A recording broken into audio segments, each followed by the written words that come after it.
Sweets, Little Rock Touchdown Club, the first meeting of the season. Justin Avery Westmore here, Matty T back in the Fury Electric studio, and Arkansas Razorback football head coach Chad Morris joining us. Coach, welcome.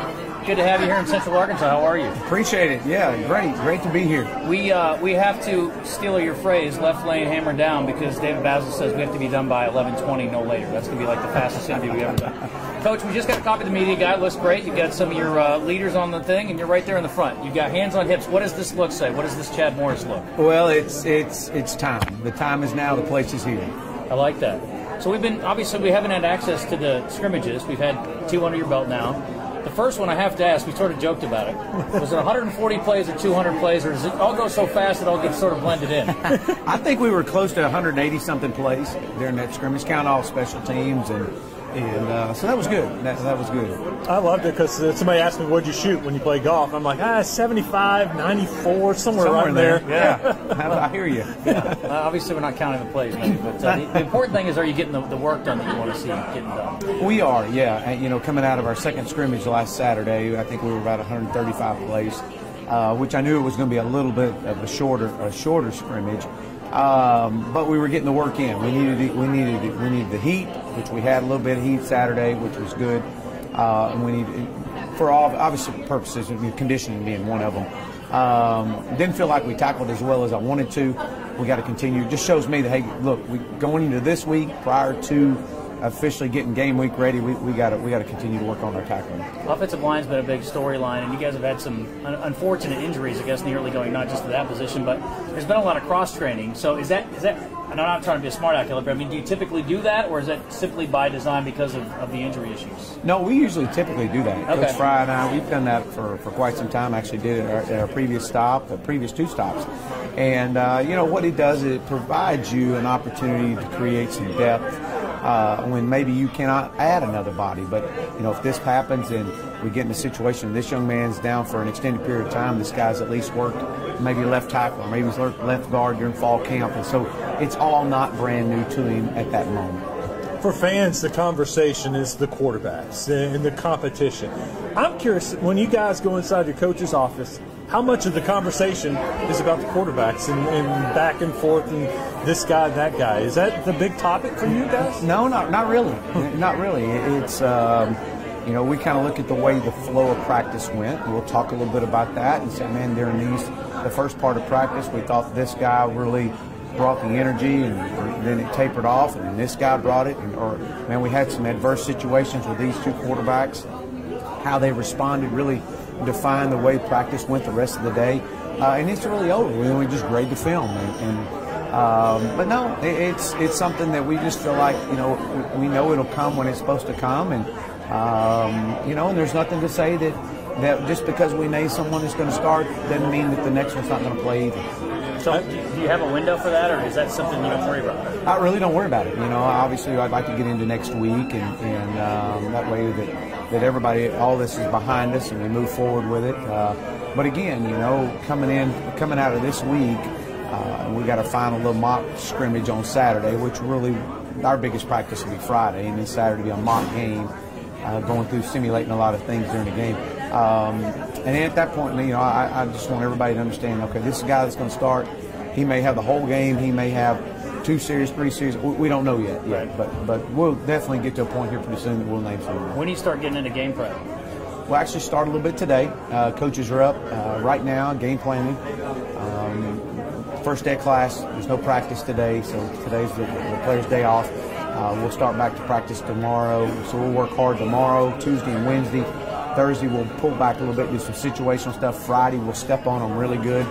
And then Saturday being a mock and have our fan day that night. So, and then here we are, Sunday, it's on. The thing I think we like, and I think the fans like it as well, is sometimes coaches this time of year can be super positive and maybe not painting a clear picture. Obviously, we're not getting a chance to see what's going on, but I think you guys have been good about saying, hey, this group needs to pick it up a little bit. On Mondays, we do game balls and jock straps. So game balls go to the group that maybe has stepped it up, done well. Jock straps, maybe a group that needs to pick it up a little bit.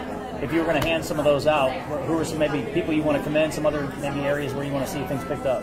Well, I think we all can do a better job in the little things, and from coaches to players, the little things. And I made that point Saturday. running on and off the field. That's a big deal. It's small. People in this room could care less if they run off and on the field. Depends on the play. It's a big deal to me. And as long as I'm the head coach, running on and off the field with urgency, regardless if you're up 20, down 20, you just scored a 99-yard touchdown or you just gave up a 99-yard touchdown, whatever it is, we're going to do things right. We're going to get on and off the field, and we're going to do it with urgency. And so I think we can all do better in the little things. Just small things is calling the team up at the end. I'm a big deal on get your eyes on me. Get your hands by your side. We could go a whole nother 2-hour practice, and who cares? You get your hands by your side. Don't need you leaning on your teammate. Don't need your hands on your knees. You're not tired. You're too young to get tired. So get your eyes on me. Until we can do those things right, the little things, we can't worry about an opponent right now. We got to worry about the Arkansas Razorbacks. So I think we can all get better in that regard. I do think that I've been very pleased with the way that this team has responded to what has happened in the past. And I say the past of 4 and 8. Nobody's really giving this group a chance, giving us a chance. And so the one thing that they can't gauge is the hunger level of this football team. You've been through a lot of different experiences. I just looked back on your record. I didn't realize at Tulsa, and then all the way through, obviously your run at Clemson before you got to SMU, you had been part of double-digit win teams every year. What did you take away, or what did you learn in going through the adversity in your early years or your early time at SMU? Well, the only way that you failed is if you didn't get back up. I knew we were getting better. Even the year that we were 2-10, we took over a team that didn't score over 14 points till like October, and so imagine that. Yeah. And so we scored 14 points in the first quarter of the Baylor game, number 3 ranked Baylor the first year. So we knew we were getting better. It wasn't showing up on the scoreboard, and so my message to the team was, number one, I couldn't change who I was. I had to come in and be that same guy, and keep pushing and saying, hey, look, we just got to keep doing the little things right. And the same thing at Clemson. It took over a program to 6 and 7. And I remember Dabo talking specifically that, look, this team, if they'll keep getting up and keep pushing forward, the biggest adversity we'll have to face is how to deal with success. And I think you'll see some of that this year. You've got an intriguing story in that you didn't play college football. I will say the good news is most of the guys who didn't have been really successful head coaches. How did you stay connected to football when you were at A&M not playing? What were you doing with that? Well, just always grew up around it, and being a part there at the athletic office, and I remember getting out on Friday nights and going and watching high school games. I just loved the game of football. It taught me so much about life, and played, since I was this tall growing up. It was just who I was, and it defined the way life rolls with you. And good things, you have good series, you have bad series, and how you get up during those moments really says a lot about you. You always talk about being a high school coach and wanting to be a high school coach. When was it maybe I want to be a college coach? Maybe that would be kind of cool. And do you ever think about, I think I want to be an NFL coach? That would be kind of cool. Yeah, you know what? The high school part of me, when I got into it, I guess 92 was my first year, and then seeing these college coaches coming in and out of our offices recruiting, I just said, you know what? By the time I'm 40, I would love to have an opportunity to get into college coaching.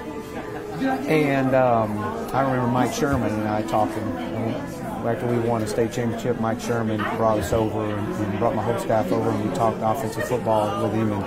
And I just remember saying, Coach, I'd love the opportunity to get in it. And Todd Graham calls. And obviously knew Gus really well. Gus and I were really close friends. And Todd Graham calls me and says, you want to do it? And I had the best job, what I thought was the best high school job in the country there at Lake Travis. And I said, no, don't want to do it. I'm content here. So I turned Todd Graham down 3 times. And Todd finally got Paula involved, and Todd's a great recruiter. And he recruited Paula, and I'm 41 years old, and there it was. I was in. And I thought, you know what, man, the same things that you do in high school, you do in college. And you can do it at a bigger magnitude because you're impacting these young men. Well, obviously recruiting is the big thing. That's the difference between high school and college. As far as the way you game prep, the way you teach, how similar is it to the high school level? Well, you know what? People talk about that all the time, about recruiting. Now at the high school level, I had to recruit every day. I mean, you're in a generation or dealing with a group of kids that, man, if I wasn't trying to make the football program appealing, they were going to go play basketball, or they were going to go play baseball, and they were going to get out of playing football now. And so I had to constantly be recruiting and be on the cutting edge. And so, and then getting into the college aspect of it and the game planning and X's and O's and, what worked for us at Lake Travis. One thing that I found is that we worked a lot more with the tight end.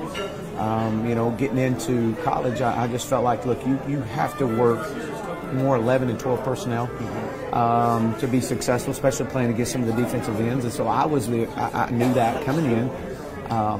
Played a little bit with a tight end in high school, but really grew it when I got into Tulsa and into Clemson. And you coached other sports in high school, right?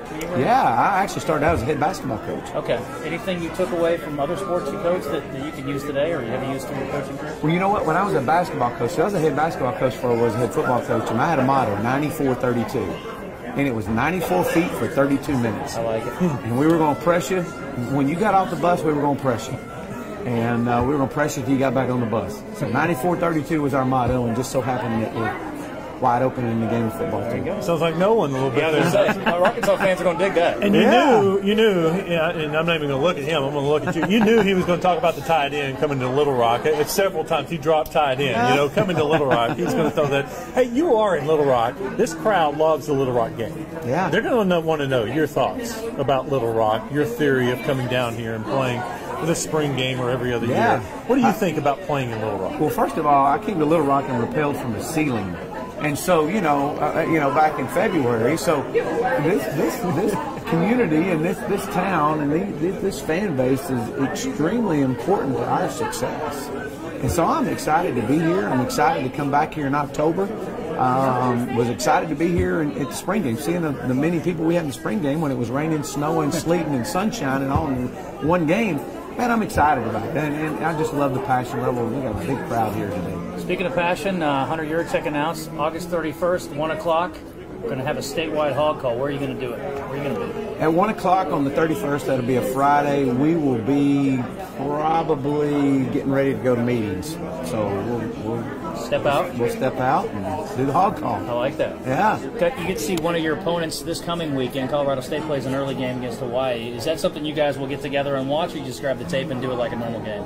Yeah, I think they play Friday night is what it is. I think that's what it is. It's Friday night. I got my days confused, but we will. Of course, we'll be on the practice field. We'll come off the practice field, probably watch a little bit as a staff, and then we'll definitely get the tape. And we'll have all that. So, we're playing in his golf tournament a couple weeks ago. He's on the par 3 hitting shots for everybody. My group comes through and he hits it to about 6 feet. I would say it was a nice shot. My issue though, it was side hill putt. I need an uphill straight putt next time. If you're going to hit it to 6 feet, give us the right putt. You're lucky I got it to 6 feet and not 6 feet below the water that was right in front of it, because there were several of those that went in the water too before you got there. Coach, we're going to have to let you go. I just real quick was going to ask, any other hobbies outside of golf besides coaching football? Anything else you're intrigued by, into? Just love hunting and fishing. Okay. Yeah, I love hunting and fishing and being out with my family, and we were just I was fishing a little bit yesterday afternoon. I love it. That's what I love to do. You're in the right place. That's good. You letting your wife take care of the house and decorating it, the recruiting room, and all that stuff? She's wide open doing that. So, Coach, absolutely. Thank you for the time. We're going to carry your speech inside as well and look forward to visiting some more down through the season. But good luck this year. Appreciate it. Appreciate y'all. Go Hogs. All right. Very good.